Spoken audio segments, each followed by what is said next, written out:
To understand the severity of this cut, you have to look at the calendar. This wasn't a sudden teenage rebellion. It was the final nail in a coffin built over a decade ago. The last time the public saw father and daughter together was roughly 2012, during a trip to Disney World. Since then, radio silence. Reports suggest that while Tom Cruise dutifully paid the alleged $400,000 a year in child support, he hasn't physically been a part of Suri's life since she was 6 years old. The reason for this ghosting reportedly points squarely at Scientology. Insiders have long claimed that when Katie Holmes orchestrated her high-stakes divorce, using burner phones and secret apartments to flee New York, she was branded a suppressive person. In the eyes of the church, continued contact with SPs is strictly forbidden, even if it's your own flesh and blood. The reality of this estrangement hit its peak just recently. While Suri was walking the stage at her high school graduation, likely looking for her family in the crowd, her father wasn't there. He was filmed dancing at a Taylor Swift concert in London. That empty seat seemingly sealed the deal. By legally adopting Noelle, which is Katie's middle name, Suri isn't just seeking privacy as she heads to Carnegie Mellon. She is paying the ultimate tribute to the parent who stayed, effectively declaring that while her DNA might be Cruise, her loyalty belongs 100% to Holmes. To feel the full weight of this erasure, you have to rewind the tape. Before the silence, there was the noise, deafening, global noise. In 2006, Suri Cruise wasn't just a newborn, she was the crown jewel of Hollywood. For the first 5 months of her life, she was literally invisible to the public, creating a frenzy that fever-pitched until that iconic Vanity Fair reveal. When the world finally saw her, framed by Annie Leibovitz, she was peekabooed inside Tom's bomber jacket, and the narrative was set. Tom Cruise had conquered fatherhood just as he conquered the box office. He didn't just hold her, he presented her. This was the era of the Tomcat mania, where Cruise was vibrating with an intensity that felt less like parenting and more like performance art. We watched him parade her through the paparazzi gauntlet, a tiny toddler in high heels and designer dresses that cost more than most people's cars. She was the most photographed child on the planet, and Tom was the ultimate doting protector, beaming with a pride that bordered on obsession. To the casual observer, they were the picture-perfect kings of the hill.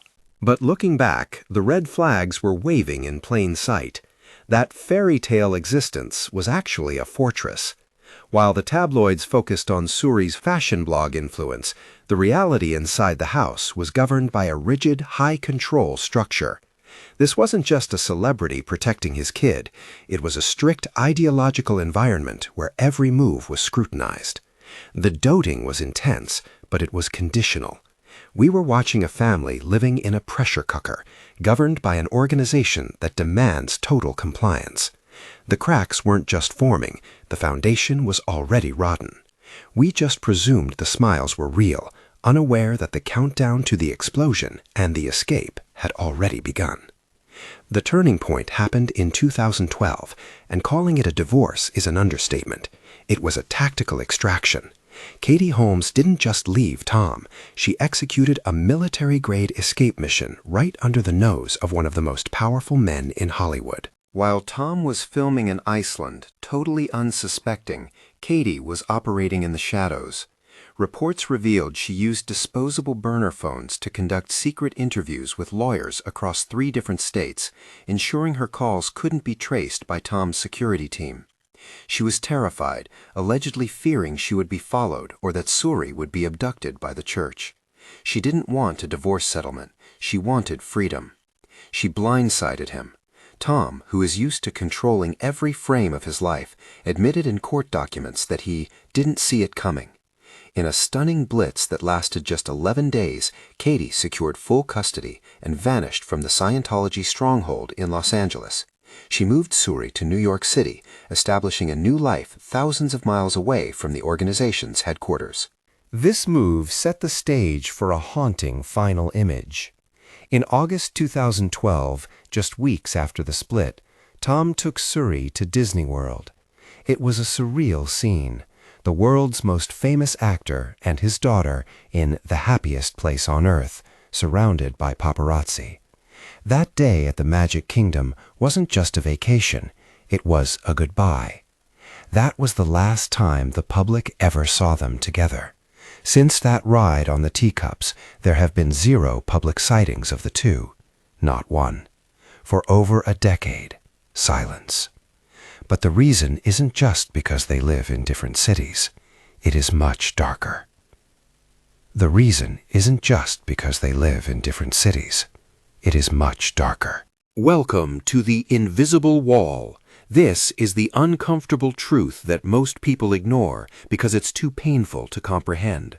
In the world of Scientology, there is a strict, non-negotiable policy known as disconnection. It is the church's version of a spiritual quarantine. If someone leaves the organization and is deemed a threat to its goals, they are labeled a suppressive person or an SP. Katie Holmes fits this description perfectly. By orchestrating a high-profile exit and removing her daughter from the church's influence, she didn't just become an ex-wife.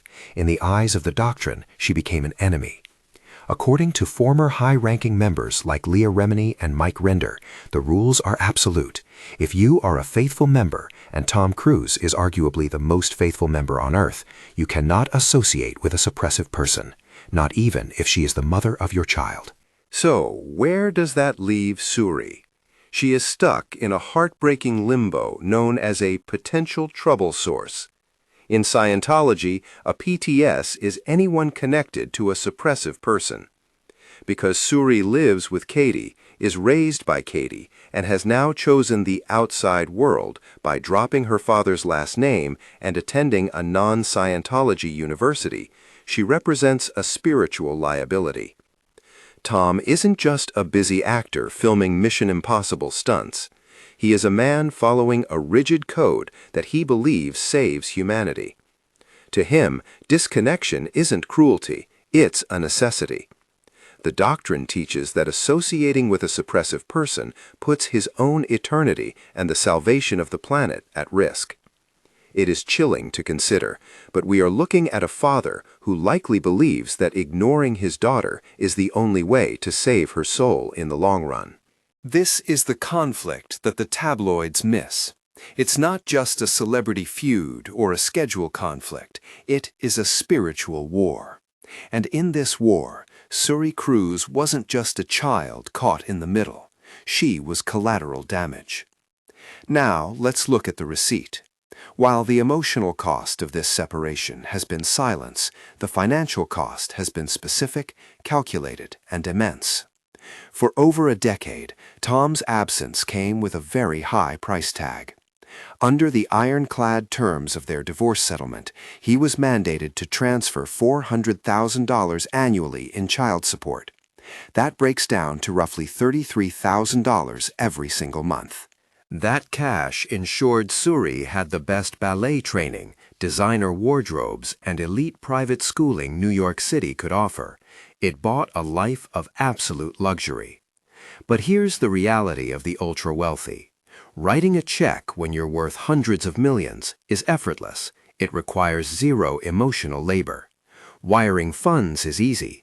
Picking up the phone to simply say happy birthday is apparently impossible. Everything shifted the moment Suri turned 18. That $400,000 annual lifeline was severed.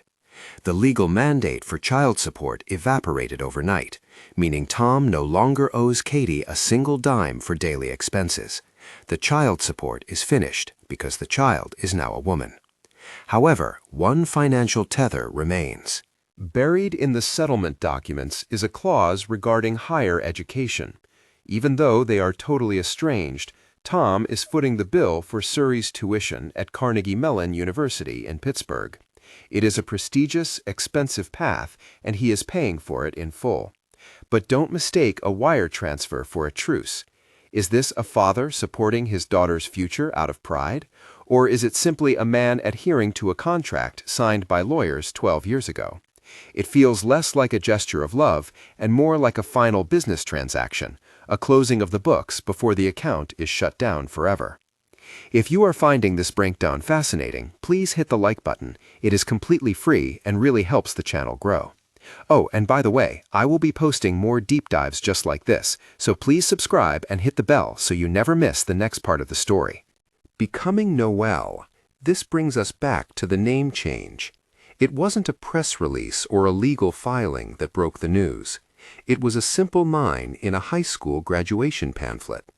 There, in black and white, the name Suri Cruise was gone.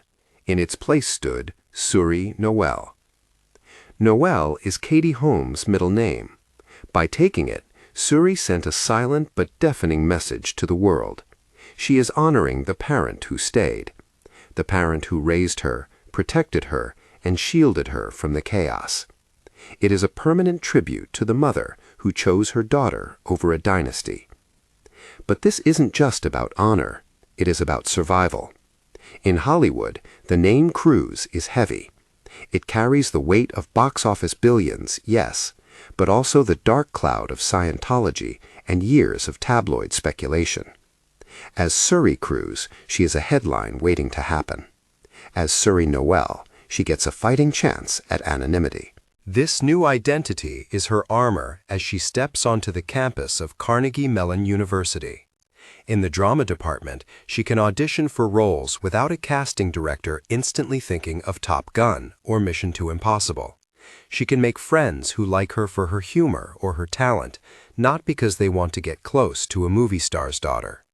It is a brilliant strategic move for a young artist wanting to be taken seriously. Yet there is a profound sadness beneath the strategy.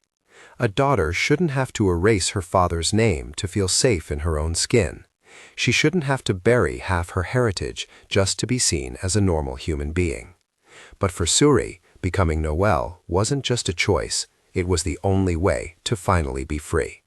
So, is there a grand reconciliation on the horizon, a cinematic third-act twist where the estranged father returns?